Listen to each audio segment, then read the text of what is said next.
నమస్తే, welcome to DG24 TV. నేను మీ journalist Yasif. Cyber నేరగాళ్ళు ఏ విధంగా పన్నాగాలు పన్నుతున్నారంటే కేవలం సామాన్యులనే కాదు, సెలబ్రిటీలను సైతం టార్గెట్ చేస్తున్నారట. ఈ విషయం నేను ఎందుకు చెప్తున్నా అంటే, I carry my phone.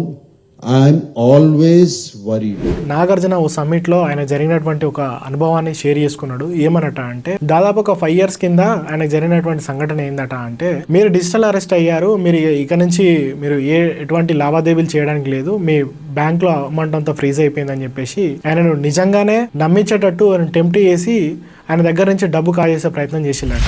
And ఈ సార్ నాగార్జున గారు మీరు చాలా బాగా స్మార్ట్ అని విన్నాను బిజినెస్ లో వాటిలో అని చెప్పి started pricing me.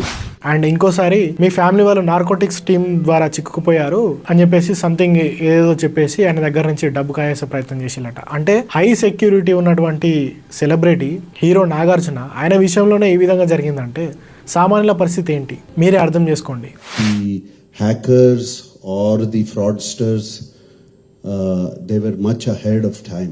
It was very, very difficult. ఇటువంటి వాటికి చిక్కకుండా నాగార్జున ప్రతి 15 రోజులకు ఒకసారి ఆయన పాస్వర్డ్స్ కానీ ప్రతిదీ చేంజ్ చేసుకుంటూ వస్తాడట. ఆఖరికి వైఫై పాస్వర్డ్ కూడా 15 రోజులకు ఒకసారి చేంజ్ చేస్తాడట. Who will hack into my phone? I actually change my password every 15 days. I change my Wi-Fi password at home. ఇలా చేయడం వల్ల డాటా అనేది కొంత సేఫ్గా ఉంటుందని చెప్పేసి ఎక్స్ప్లెయిన్ చేసిండు. ఆయనకు సంబంధించినటువంటి ఏదైనా ఇంపార్టెంట్ డాటా కూడా ఫోన్లలో పెట్టుకోడట. ఏదైనా ఉన్నా కూడా ఇటువంటి పరిణామాలు జరుగుతాయని చెప్పేసి ఆయన హై సెక్యూర్గా ఉంటాడట. అటువంటి ఆయనకే ఇటువంటి బెదిరింపులు వచ్చినాయంటే సామాన్యుల పరిస్థితి ఏంటిది అనేది మీరే మరొకసారి ఆలోచించుకోండి. ఈ వీడియో కనుక మీకు నచ్చినట్లయితే లైక్ చేయండి, మీ అభిప్రాయాన్ని కామెంట్ రూపంలో తెలియజేయండి. మరిన్ని ఇంట్రెస్టింగ్ వీడియోస్ కోసం ఛానల్ని సబ్స్క్రైబ్ చేయడం మర్చిపోవద్దు. Thank you so much.